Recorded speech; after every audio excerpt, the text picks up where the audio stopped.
Mulai hari Rabu 1 Juli 2020 lalu, penumpang kereta bawah tanah Harbin telah menggunakan alat pendeteksi wajah sebagai alat pembayaran tanpa melepas masker mereka. Harbin merupakan kota pertama di Tiongkok yang memperkenalkan teknologi pendeteksi wajah bagi pengguna masker. Harbin merupakan kota pertama di Tiongkok yang memperkenalkan teknologi pendeteksi wajah bagi pengguna masker. Saat ini alat pengenal wajah tersebut sudah dipasang di 27 stasiun kereta bawah tanah di Harbin. Agar wajah dapat terdeteksi, penumpang harus mengunduh aplikasi Zhihuixin di ponsel mereka, lalu menyelesaikan pendaftaran secara online dengan autentikasi pengenalan wajah. Oleh karena itu, teknologi ini secara efektif mengurangi resiko infeksi selama masa pandemi. Informasi menarik kembali datang dari Tiongkok. Pusat Ukur dan Kontrol Satelit Xi'an, Xi'an Weixing Zhikong mengumumkan bahwa satelit Beidou 3 berhasil memasuki mode operasi dan manajemen jangka panjang per Juli 2020.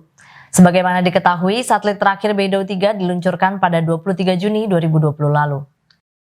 Chen Jun, insinyur senior di Pusat Pengukuran dan Kontrol Satelit Xi'an atau disebut sebagai Xi'an Weixing Zhikong, mengatakan bahwa saat ini Pusat Pengukuran dan Kontrol Satelit Xi'an secara aktif sedang melakukan uji coba platform dan tautan antar satelit untuk menyediakan sprint akhir, guna mendapatkan akses awal ke sistem tautan antar satelit dan layanan navigasi.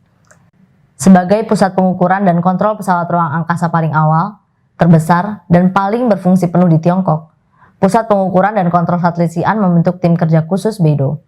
Sistem satelit Beidou 3 mulai menawarkan layanan navigasi dasar ke berbagai negara dan wilayah sepanjang Belt and Road serta dunia pada bulan Desember 2018 lalu.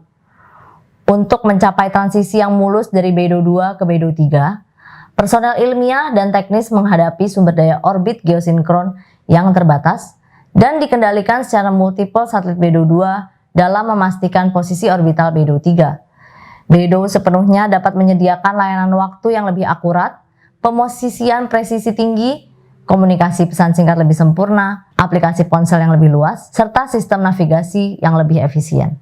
Pada hari Rabu 1 Juli 2020 lalu, dilaporkan bahwa lebih dari 40 negara sangat mengakui upaya Tiongkok dalam memerangi terorisme dan ekstremisme untuk melindungi hak asasi manusia di Xinjiang pada sesi ke-44 Dewan Hak Asasi Manusia PBB. Vadim Pisarevich, perwakilan tetap Belarus, mengatakan, terorisme dan ekstremisme dalam ancaman terhadap semua umat manusia yang merongrong hak asasi manusia warga lokal yang menjadi korban kekerasan. Ia pun sangat mengapresiasi Tiongkok atas rangkaian langkah-langkah dalam menanggapi ancaman sesuai dengan hukum untuk melindungi hak asasi manusia semua kelompok etnis di Xinjiang. Selain itu, ia juga memuji transparansi Tiongkok dalam menangani masalah Xinjiang. Dalam pernyataannya, ia menyebutkan bahwa Tiongkok telah mengundang lebih dari 1.000 diplomat, pejabat organisasi internasional, profesional media, dan pemimpin agama untuk mengunjungi Xinjiang. Negara-negara itu terkesan dengan perdamaian dan stabilitas kawasan itu, karena tidak ada kegiatan kekerasan dan teror selama 3 tahun terakhir di Xinjiang. Volume ketiga dari buku Xi Jinping, The Governance of China, Xi Jinping Tan Zhi Guo Li Zheng, diterbitkan dalam bahasa Mandarin dan Inggris oleh Foreign Language Press dan akan segera beredar di dalam dan di luar Tiongkok. Volume terbaru ini berisi 92 artikel yang di dalamnya berisi pidato, percakapan, industri serta surat-surat Xi Jinping selaku Sekretaris Jenderal Komite Pusat Partai Komunis Tiongkok pada periode 18 Oktober 2017 hingga 13 Januari 2020. Buku ini disusun oleh Kantor Informasi Dewan Negara, Institut Sejarah, dan Sastra Partai Komite Pusat Partai Komunis Tiongkok, serta Administrasi Penerbitan Bahasa Asing Tiongkok. Volume pertama dan kedua buku ini diterbitkan pada tahun 2014 dan tahun 2017 lalu. Kedua volume ini beredar baik di dalam negeri maupun di luar negeri.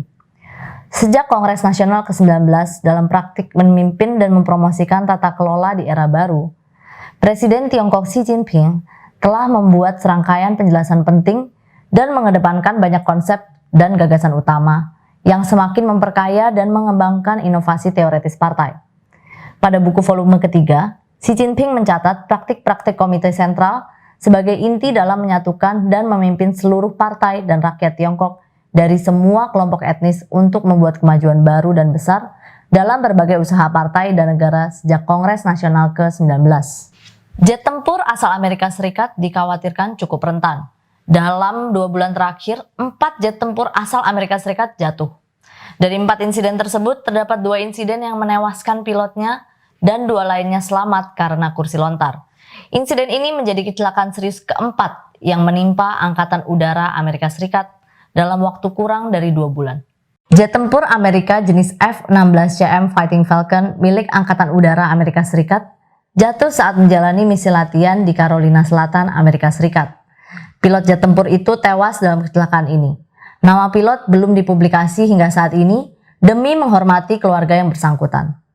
Jet tempur F-16CM Fighting Falcon tersebut jatuh di Pangkalan Udara Shaw yang berjarak 160 km dari Charleston bagian utara pada tanggal 30 Juni malam sekitar pukul 11.30 malam waktu setempat. Pangkalan Udara Shaw dalam pernyataannya menyebut bahwa pilot tersebut sedang menjalankan misi latihan ketika kecelakaan terjadi. Hingga saat ini belum ada informasi mengenai penyebab kecelakaan tersebut.